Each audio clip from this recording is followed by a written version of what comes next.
If you were to ask a veteran group of Call of Duty players what is their favorite Call of Duty game, you'd probably hear just about every single game that's ever come out. But if you were to ask that same group of people what is the most balanced Call of Duty game, there's a good chance that the vast majority of them, if not 100% of them, would say Black Ops 2. Black Ops 2 was really something special, man. First of all, it was the height of the popularity of the Call of Duty series, and it did so many things right. If you look at all the elements that make a Call of Duty game great, i.e. weapons, maps, score streaks, etc., there really has not been another title since that has been able to take all these elements and just kind of put them together and form this perfect storm that Black Ops 2 made. This game took a lot of things that were wrong with previous Call of Duties and just removed them completely. And if you wanted to make that up and play like you did in those other Call of Duty games with all that broken stuff, then you had to do so with gun skill only. These characteristics took this game and turned it into one of the only games in the franchise where good players are truly rewarded and bad players are truly punished. And I mean, that's quite a contrast from Call of Duty nowadays. When you remove things like death streaks, stopping power, ghost, and broken sniping,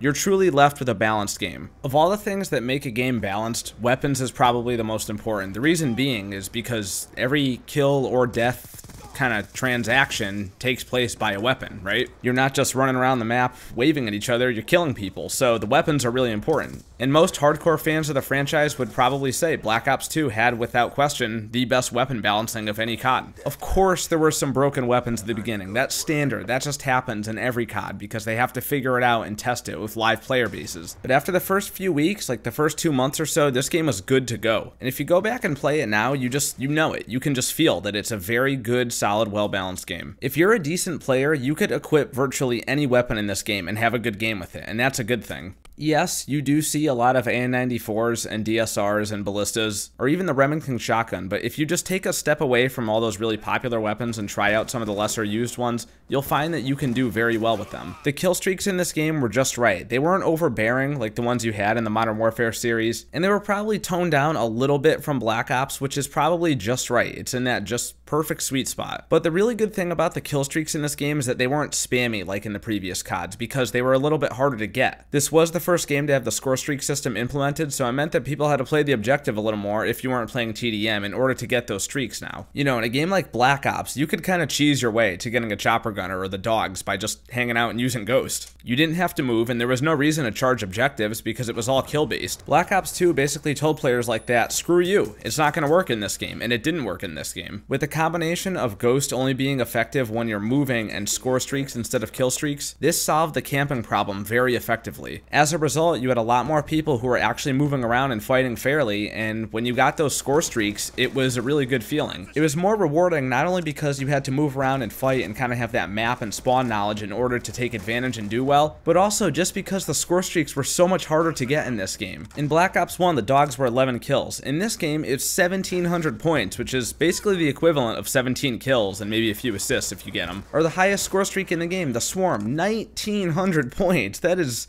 in extremely tall order, and if you get that, you deserve it. You really do. So between the way you had to play to get the score streaks and the amount that the score streaks cost to make them not spammy, it was a very balanced system with fair trade-offs. You take well-balanced weapons with well-balanced kill streaks, and then you mix them with the last part, well-balanced maps, you got yourself a really good, well-balanced game. And the funny part about the maps in this game is that I would probably say this game had the highest ratio of bad to good maps. And what I mean when I say that is that the good maps were really, really good. And then there was just kind of this handful of like okay, mediocre maps, and then there was a few just downright horrible maps. Of course, the really good ones being Raid, Hijacked, Standoff, and Slums. Then you kind of just had like the okay kind of medium ones. Maybe you forgot about some of them like Carrier, Express, Meltdown, Overflow, Plaza, Turbine, and Yemen. Well, actually, maybe you could put Plaza in the really good ones, but you know what I mean. And then you had the ones that were just straight up bad, man, like Unforgivable, aka Aftermath,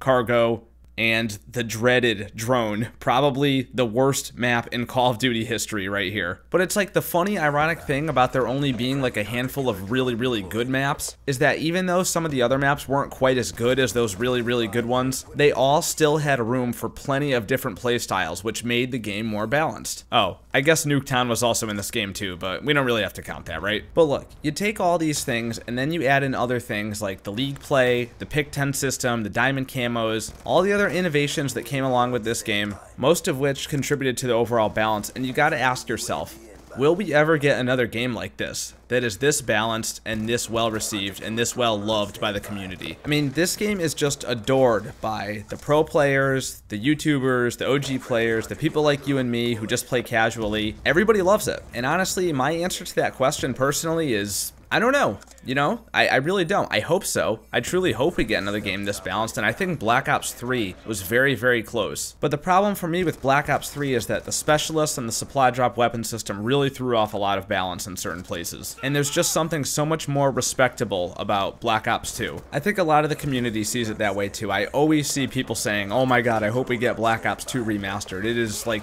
one of the games that I always see people wishing for, and people are just really, really fond of the game. So fond that, like I said in the beginning of the video, if you were to ask a group of veteran COD players what is the most balanced COD game, you'd probably hear Black Ops 2. It truly has become, with the test of time, the gold standard for COD. What do y'all think? You guys know I'm always interested to hear what you have to say. Do you think Black Ops 2 is the most balanced COD? If so, what was the best part about it for you? And if you don't agree, what do you think was the best balanced COD? Just because most people happen to think this doesn't mean you have to agree with it, so let us know down in the comments. Guys, thank you so much for watching this video. If you enjoyed it, please leave a thumbs up as it really helps the channel out. Huge shout out to all the regulars here on the channel. You guys know who you are, so thank you for all your support. If you're new and would like to subscribe, please turn on the notifications, as you have to do that now for whatever reason. And lastly, make sure you follow me on Twitter for the stream schedule. Links in the description. Guys, thanks for watching. I'll see you in the next one.